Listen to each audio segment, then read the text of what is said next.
force qui est immense, on ne va pas se le cacher, à quel point elle peut aider les enseignants et les élèves. C'est-à-dire que, est-ce que cette possibilité-là est réfléchie? Et je pense que c'est aujourd'hui ça, le tout gadget, c'est de ne pas voir la finalité et de ne pas faire aussi confiance aux enseignants sur la finalité pédagogique que l'on peut créer avec un outil, évidemment, qui est essentiel, qui est le numérique, mais de ne pas aller chercher à chaque fois à en mettre partout, si ce n'est pas pour justement aider à un apprentissage.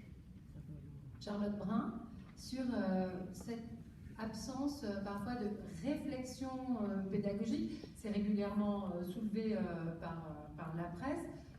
Je dis pas ça parce que j'ai pu moi-même l'écrire. Parfois, on est un peu surpris que, effectivement, du matériel soit acheté et des investissements soient faits sans bien lire quelles sont les finalités, même si c'est vrai que dans les derniers plans numériques, c'était un peu plus détaillé. Alors, quelle est votre vision, quelle est la vision de l'équipe de Benoît Hamon? Bonjour à toutes et tous. Moi, pour être également enseignante d'histoire-géographie dans un collège, je pense qu'on ne peut pas avoir un discours totalement binaire entre, en gros, un plan numérique, c'est un peu gadget, parce qu'il s'agit de répondre à des enjeux de com, presque, pour faire moderne et faire enjeu d'aujourd'hui.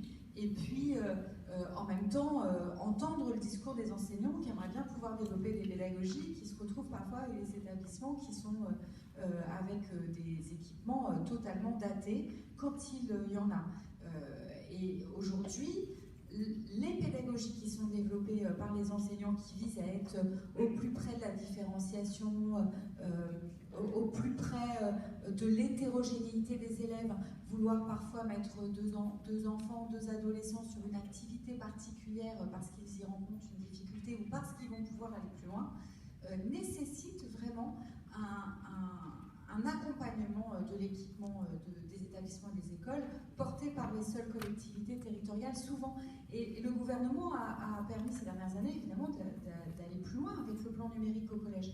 Nous, ce qu'on propose sur l'équipement, c'est d'aller plus loin en accompagnant les villes pour les écoles primaires et puis les régions pour les lycées. Je partage quand même la réflexion d'Anne Fraquet sur le fait que c'est un outil. C'est un outil, mais qui est un outil indispensable. Il sert des pédagogies qui sont développées par les enseignants. Et justement, de quoi parlons-nous aujourd'hui, même si on n'est pas tous unanimes sur le fait que le numérique, on est preneur encore d'études, que le numérique aurait un bienfait incontestable sur les résultats des enfants.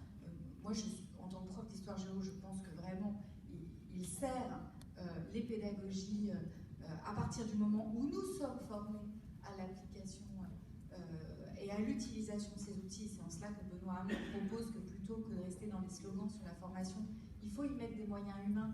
Et donc, il propose de mobiliser la création de 15 000 postes supplémentaires pour accompagner cet effort de formation à la différenciation pédagogique et à l'utilisation du numérique dans les pédagogies. Donc je pense qu'il faut effectivement que les enseignants puissent être formés. Et formés à quoi? Ça, c'est intéressant.